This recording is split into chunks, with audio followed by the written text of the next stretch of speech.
जय हिंद दोस्तों।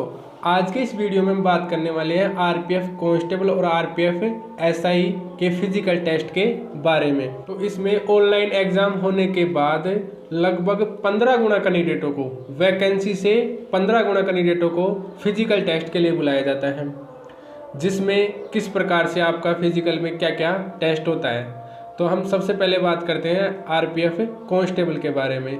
तो कांस्टेबल में मेल कैंडिडेट के लिए 1600 मीटर की रनिंग 5 मिनट और 45 सेकंड में करनी होती है।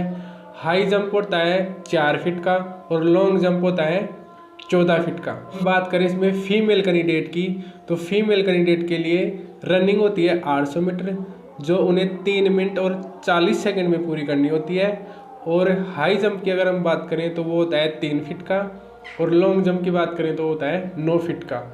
और रनिंग के अंदर केवल एक चांस दिया जाता है, और लॉन्ग जंप और हाई जंप में मेल और फीमेल दोनों कैंडिडेटों को ही केवल 2 चांस मिलते हैं। आप अगर एक चांस में नहीं कर पाते हैं तो आपको दूसरा चांस दिया जाता है। आपका चेस्ट, हाइट और वेट, इनका मेजरमेंट होता है। चेस्ट का 80 से 85 सेंटीमीटर मेल कैंडिडेट के लिए, फीमेल कैंडिडेट का कोई चेस्ट का मेजरमेंट नहीं होता है।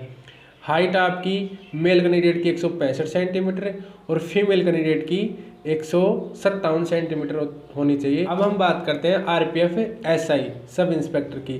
तो इसमें मेल कैंडिडेट के लिए रनिंग होती है 1600 मीटर, जो 6 मिनट और 30 सेकंड के अंदर पूरी करनी होती है। हाई जंप होता है 3 फीट और 9 इंच का, और लॉन्ग जंप होता है 12 फीट का।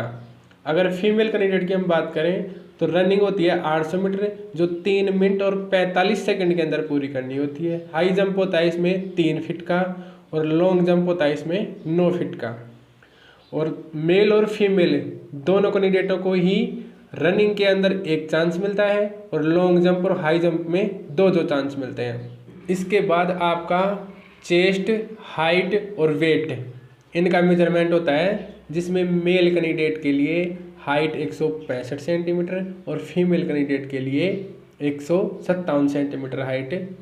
चेस्ट की बात करें तो मेल कैंडिडेट के लिए 80 से 85 सेंटीमीटर, और फीमेल कैंडिडेट का कोई भी चेस्ट का मेजरमेंट नहीं होता है। ऑनलाइन टेस्ट का रिजल्ट आने के 20 से 25 दिन के बाद आपको फिजिकल के लिए बुलाया जाता है, जिसमें वैकेंसी से 15 गुना कैंडिडेट को फिजिकल के लिए बुलाया जाता है। इसमें पर डे एक सेंटर के ऊपर लगभग 500 से 600 कैंडिडेट को बुलाया जाता है।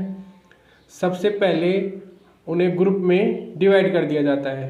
50-50 कैंडिडेट का एक एक ग्रुप बनाया जाता है, और उन 50 कैंडिडेट को 1 से 50 तक सीरियल नंबर दिया जाता है, और उनके एक चिप लगाई जाती है, जो चिप आपका रनिंग का टाइम नोट करती है कि आपने कितने समय में 1600 मीटर की रनिंग पूरी की।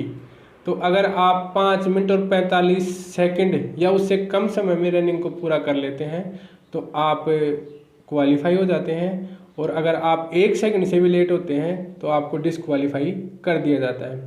इसलिए मैं बता रहा हूँ दोस्तों, इसमें रनिंग है जो बहुत ही हार्ड होती है, तो आप अभी से इसकी तैयारी करते रहिए। रनिंग में लगभग 20 से 25 कैंडिडेट ही पास हो पाते हैं, क्योंकि जिसको तैयारी करनी होती है कंटिन्यू तो तैयारी करते नहीं हैं, और कई रिजल्ट आने के बाद तैयारी करने लगते हैं, तो 20 से 25 दिन के अंदर कोई तैयारी नहीं हो पाती, इसलिए वो रेस में ही डिसक्वालीफाई हो जाते हैं। तो लगभग 20 से 22 कैंडिडेट रनिंग क्वालिफाई कर पाते हैं। रनिंग क्वालिफाई कराने के बाद में आपका लॉन्ग जंप होता है।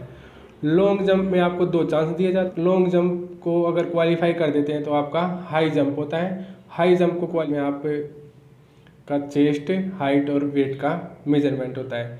इसके बाद आपको बेच दिया जाता है, और फिर फिजिकल टेस्ट होने के बाद आपकी फाइनल मेरिट लिस्ट निकाली जाती है, जिसके बाद आपका डॉक्यूमेंट वेरिफिकेशन और मेडिकल होता है। एक दिन पहले आपका डॉक्यूमेंट वेरिफिकेशन होता है, जिसमें आपको सभी ज़रूरी डॉक्यूमेंट्स ले जाने होते हैं, और दूसरे दिन आपका मेडिकल होता है। आपका मेडिकल रेलवे हॉस्पिटल के अंदर किया जाता है, रेलवे के डॉक्टरों के द्वारा किया जाता है, जिसमें मुख्य रूप से आपकी आँखों का टेस्ट, आपका ब्लड टेस्ट, आपका यूरिन टेस्ट, आपके चेस्ट का एक्सरे, आपका बीपी का टेस्ट और आपका शुगर टेस्ट, ये सभी चीज़ें आपकी देखी जाती हैं। और इसमें एक नोकनी और एक फ्लैट फुट ये भी आपका देखा जाता है। मेडिकल और डॉक्यूमेंट वेरिफिकेशन होने के बाद आपका पुलिस वेरिफिकेशन जो क्षेत्रीय थाना होता है उसके अंदर डॉक्यूमेंट वेरिफिकेशन के लिए भेजे जाते हैं। तो और पुलिस वेरिफिकेशन होने के बाद आपका ज्वाइनिंग लेटर आता है।